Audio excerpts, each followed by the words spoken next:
ప్రేరణ Bigg Boss season 8లో super duper contestant.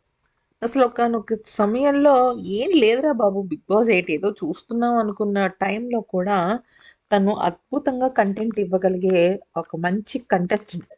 నిజానికి తను టాప్ 3 అనుకున్నారు కానీ టాప్ 4తో సరిపెట్టుకుంది. బయటకొచ్చిన తర్వాత కూడా తన ఫ్యాన్ ఫాలోయింగ్ అత్యద్భుతంగా ఉంది.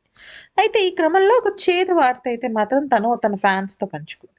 చేదు వార్త అంటే అందరూ సంక్రాంతి చేసుకుంటున్నారు కానీ తను మాత్రం సంక్రాంతి జరుపుకోవడం లేదు. కారణం ఏంటి అంటే మనకి 'బిగ్ బాస్' హౌస్‌లో తను చెప్పినట్టుగా తన నాయనమ్మ చనిపోయారు కదా! సో, ఏడాది వరకు కూడా వాళ్ళు ఏ ఫెస్టివల్స్ చేసుకోకూడదనమాట. అయితే సాధారణంగా వాళ్ళ నాయనమ్మని తను బ్రతికున్నప్పుడు అంటే తను చూసుకునేది బట్ చనిపోయిన తర్వాత చాలా మిస్ అవుతూ వచ్చిందంట ప్రేరణ. అయితే ఎప్పుడైతే పండగలప్పుడు అంటే మన పెద్దవాళ్ళు ఇంట్లో ఉంటే పండగలప్పుడు మనం మిస్ అవుతూ ఉంటాం కదా వాళ్ళని ఖచ్చితంగా.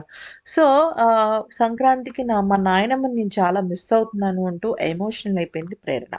అయితే ప్రేరణ ఖచ్చితంగా అంటే వాళ్ళ నాయనమ్మ గనుక బ్రతికుండుంటే ఎన్నో విషయాలు అంటే 'బిగ్ బాస్ 8లో తను మంచిగా టాప్ 4 కంటెస్టెంట్‌గా వచ్చింది. ఎంతోమంది అభిమానం సంపాదించుకుంది. ఇవన్నీ కూడా వాళ్ళ నాయనమ్మ గారు ఎంజాయ్ చేసి ఉండేవారు కదా! అదంతా పోయింది. సంక్రాంతి అసలు ఒక కళ లేదు మా నాయనమ్మ లేకుండా అని చెప్పేసి ఆమె చాలా బాధపడిందనమాట.